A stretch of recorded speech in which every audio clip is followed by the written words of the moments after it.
Future editing, Jonathan here. So I just wanted to bring on something that I thought about as I was rendering this video the first time, and it didn't work. There are going to be some situations to where people can't leave where they're at, and they're going to have to do the best that they can. And I don't want anybody to think that I am devaluing their choice, because if that's what they feel they have to do and they feel like they're stuck and they're going to stick it out, that's theirs to do. But otherwise, you'll see what I'm talking about in just a moment. Hello and welcome back to Witness Awake. I am your host, Jonathan. Hope that you're doing well today. As is my custom, I'm taking a quick break to film something to show to you. So hope you enjoy what I found. Maybe enjoy isn't the right word. Well, let's talk about it. So I was checking out the JW Watchtower Library, and there's an article there on their front page at jw.org that talks about an end to domestic violence. It might seem good at face value, but I'm here to point out the things that are wrong with the article, because they sort of manipulate people into a certain way of thinking, and they are hypocritical. So let's run the introduction and let's go from there. So here we go.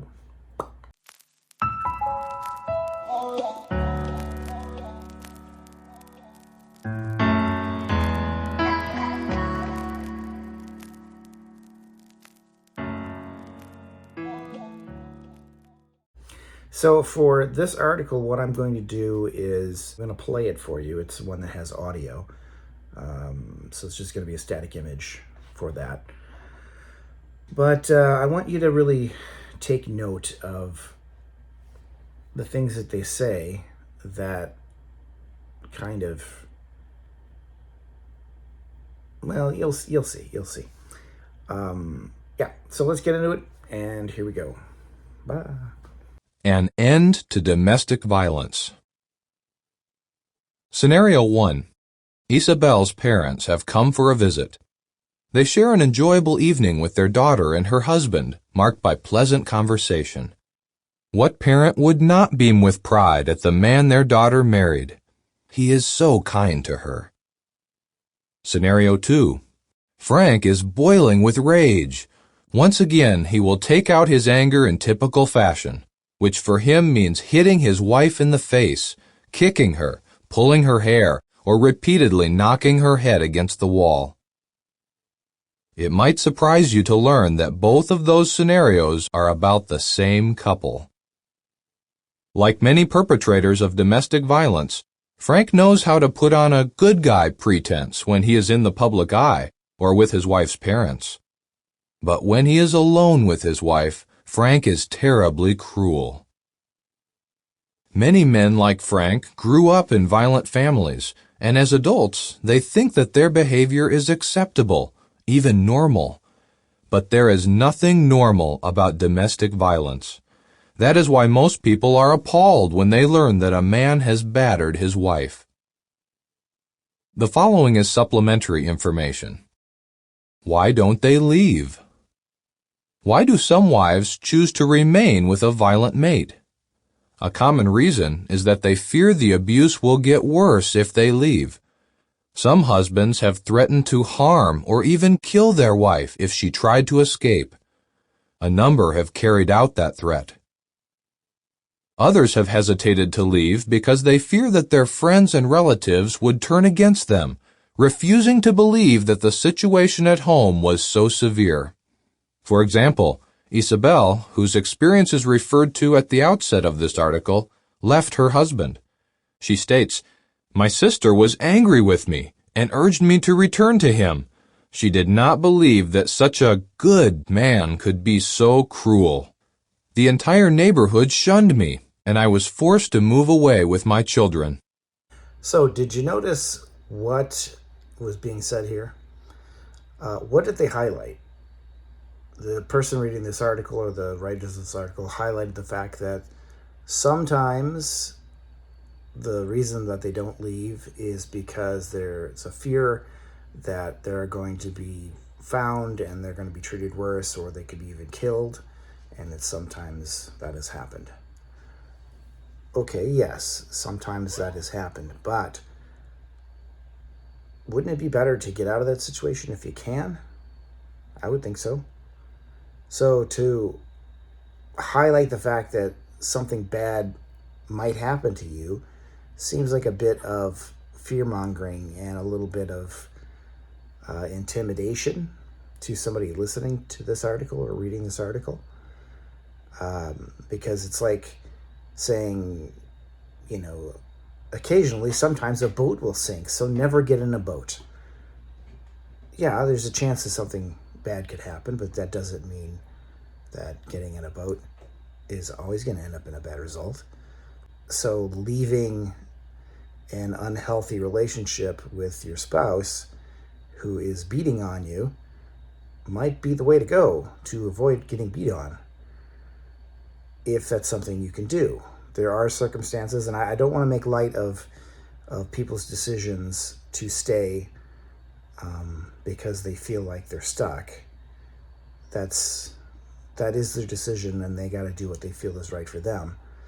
But again, I don't think it's right to highlight the bad that could happen and portray it as what will probably happen on the part of Watchtower.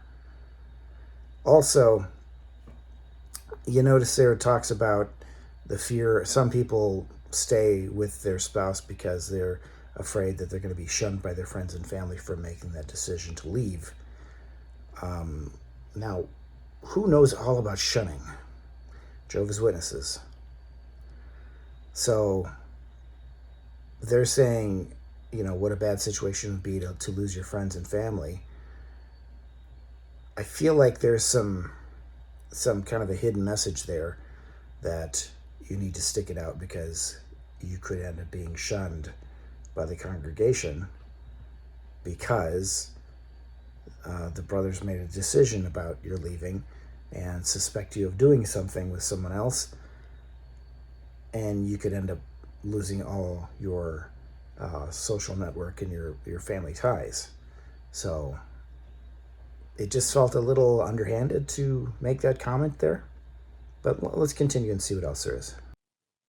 Still other reasons why some wives choose to stay are they want their children to grow up with both parents. They worry about being able to support themselves and their children financially. They erroneously believe that they are to blame. They are ashamed to admit that they are being abused. They hope the situation will improve. Jehovah's Witnesses hold to the Bible standard that the only ground for divorce is adultery. However, there are circumstances that might move some to separate, including the extreme conduct of a physically abusive mate. So here in this part, they admit that there are circumstances where you might want to separate from an abusive spouse or partner. But they also are very careful to say the only way to get out of a marriage is on grounds of divorce. Anything else? I meant to say adultery. Else short of that, and you're out of luck. So they're saying extreme cases you might have to leave, but you're still going to be stuck married to that person, and sometimes for decades. You can't ever seem to escape it. And that's not a real great way to live, because you may want to move on with your life, including getting remarried, and you're not going to be able to in their eyes, because unless there's some sort of proof that adultery happened, you got nothing. So they just reinforcing that you're stuck sort of mentality. Returning to the article. Still, domestic violence is disturbingly common. In the United States, for example, One survey found that during one day, an average of over 16 calls per minute were directed to domestic violence hotlines across the country. Domestic violence is a worldwide epidemic, crossing cultural, economic, and social groups. Since many incidents go unreported, no doubt the situation is worse than statistics reveal. The footnote reads, "Admittedly, a considerable number of men are battered by women. In most reported incidents of domestic violence, however, men are the perpetrators." End of footnote. Reports of domestic violence raise the questions: how can a man come to the point of treating anyone, let alone his wife, so outrageously? Can men who batter their wives be helped?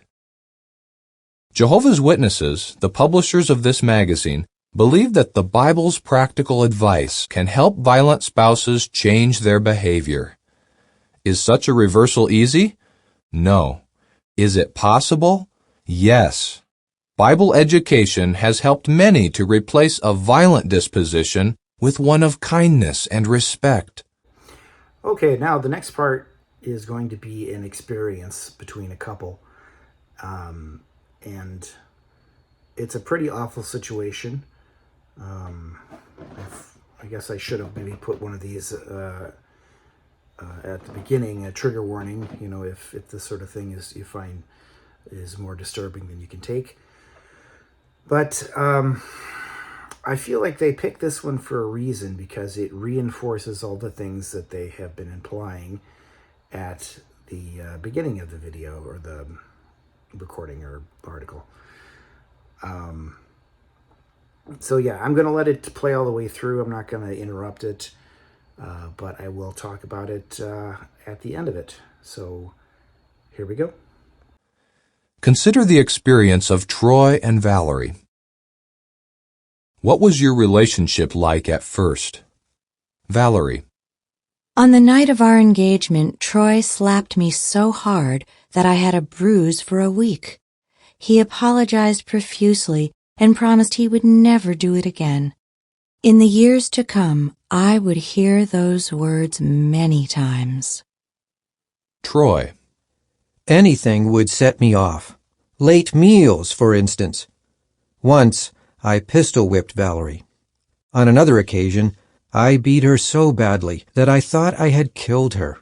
Then, I tried to frighten her by threatening to kill our son while holding a knife to his throat.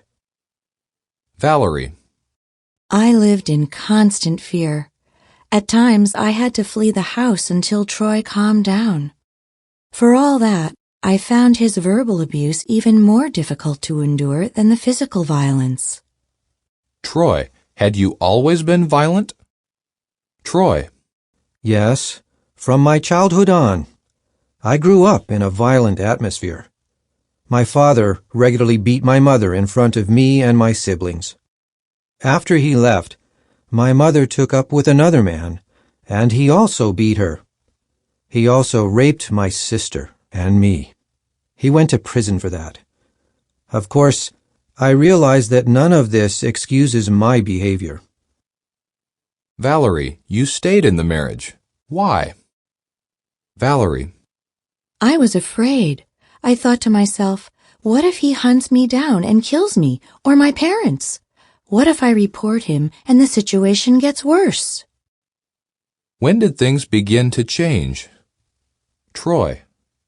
My wife began studying the Bible with Jehovah's Witnesses. At first, I was jealous of her new friends, and I thought I needed to save her from this strange sect. So I became even more violent, not only toward Valerie, but also toward the witnesses. But one day, our 4-year-old son, Daniel, who suffered from seizures, was hospitalized for nearly 3 weeks.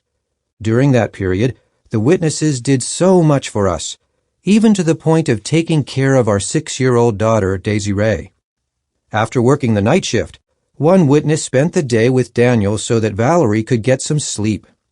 The kindness of those people, the very people toward whom I had been so insolent, affected me deeply. I realized that I had seen true Christianity in action, So I asked the witnesses if I could study the Bible with them. In the course of studying the Bible, I learned how a man should and should not treat his wife. I put away my violent and abusive behavior permanently. Eventually, I became one of Jehovah's Witnesses. What Bible principles helped you to change? Troy. There are so many. At 1 Peter 3:7, the Bible says that I should show my wife honor. Galatians 5:23 encourages mildness and self-control. Ephesians 4:31 condemns abusive speech.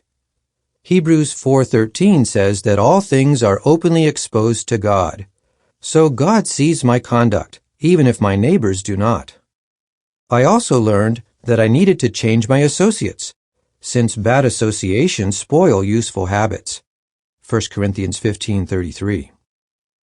You see, my former friends actually encouraged my violent ways. They felt it was right to beat a woman, to keep her under control. How do you feel about your marriage now? Valerie. It has been 25 years since Troy became one of Jehovah's Witnesses. Since then, he has been genuinely loving, kind, and considerate toward me. Troy. I cannot change the evil that I brought on my family, and my wife certainly never deserved the treatment I gave her. But I look forward to the fulfillment of Isaiah 65:17, when this dark part of our history will fade from memory. What advice would each of you give to families that are afflicted with domestic violence? Troy. If you are physically or verbally violent toward your family, admit that you need help and get it. There is plenty of help available. For me, studying the Bible with Jehovah's Witnesses and associating with them helped me to overcome my deeply entrenched violent tendencies. Valerie. Do not be quick to compare your situation with that of anyone else, or to follow advice from people who think they know what is best for you. Although not everyone will have the same outcome, I am glad that I did not throw my marriage away, because we have been blessed with a good relationship now. Ending domestic violence. The Bible states, "All Scripture is inspired of God and beneficial for teaching, for reproving, for setting things straight." 2 Timothy 3:16. Like Troy, many abusive spouses have applied the Bible's counsel and have been able to change their thinking and conduct. The following is supplementary information. Helpful Bible principles for husbands. Treat your wife with honor and respect. 1 Peter 3:7. Love your wife as your own body. Ephesians 5:28 and 29. Keep your love alive and growing. Ephesians 5:25. Avoid abusive speech. Ephesians 4:29 and 31. Cultivate self-restraint. Proverbs 29:11. Know that self-respect comes not from controlling others, but from controlling yourself. Proverbs 16:32. Think of the consequences of your actions. Galatians 6:7. If you feel you are going to lose control, it may be best to walk away. Proverbs 17:14. Learn to detest violent behavior. Psalm 11:5. View your wife not as inferior, but as a capable partner. Genesis 1:31 and 2:18. Returning to the article. Would you like to learn more about how the Bible can benefit your marriage? For further information, contact Jehovah's Witnesses locally or log on to www.jw.org. End of article. And welcome back. It is a different day and a different place. I wasn't able to finish my recording where I was, so hello from someplace else. In any case, this video, this audio, whatever,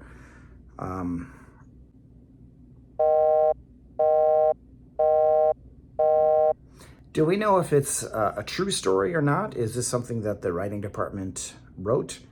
No way to really know.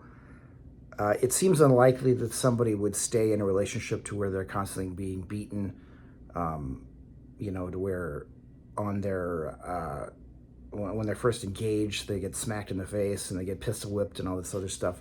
Also, if you have a child and your husband or your wife holds a knife to the throat of your child, if it was me, I'm out a long time ago.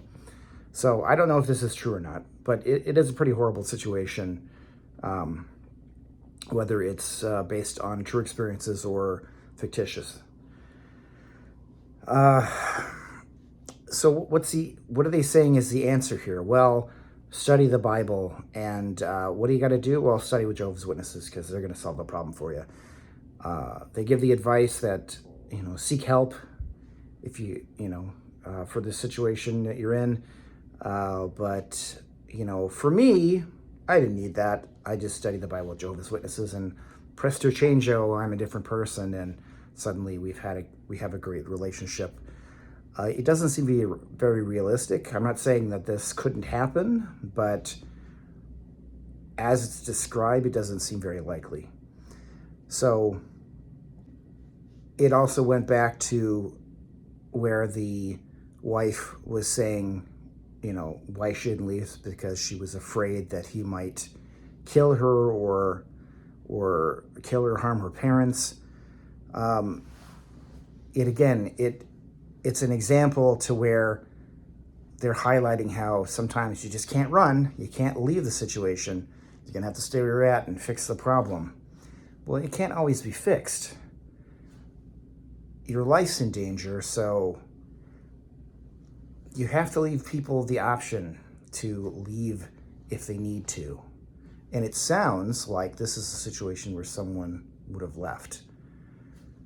But when it comes to Jehovah's Witnesses and their view of marriage and even being part of the organization, leaving's not an option. You have to stay because something bad's going to happen.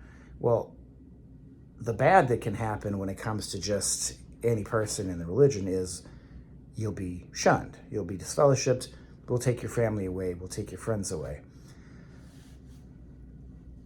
So that's why this whole article just didn't quite sit right with me, because I felt that it was highlighting all the negatives of trying to leave and trying to correct the situation and separate yourself from that, and not highlighting the fact that sometimes you just need to go for your safety, for the safety of your children and for the safety of your other family members or your friends. The organization wants to have control of you, whether it's your marriage, whether it's your family relationships, your conduct, your thoughts. Everything is about control. And that's what that abusive husband sounded like. Someone who has to have control, and they would blow up at the slightest thing. Dinner's late, or, you talk back to me, so pow. It's a control thing. It feels like narcissism. It feels like you can't give up control. That's what the organization sounds like. Also, another point to bring out is when it came to that person, I forget the husband's name, but it came to his relationship with his parents. So what happened? His mother left the husband who was abusive, and she got into a new relationship, and guess what? He was worse. So you should stick with what you got, because it could be worse. It went from verbal and physical abuse to sexual assault, among other things, with this new partner of hers. When it came to the children, to this husband and his sister. So I felt like this entire article is just tailored to put a fear into you in the back of your mind that you can't leave. You have to stick it out. So that is my assessment of what was in this article, and I hope you understand why it didn't sit right with me. And I want to share it with you so that it doesn't sit right with you. So with that, I will bid you adieu, and catch you next time. Please like, share, and subscribe, and have a great day. Bye for now.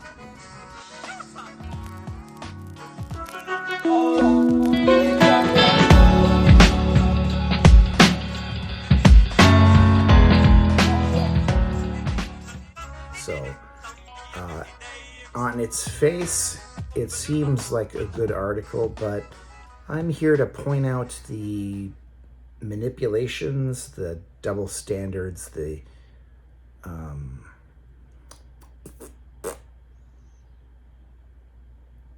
it might seem good on its face.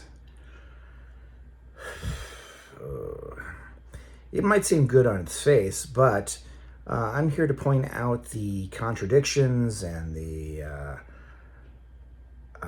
what is the word I'm looking for?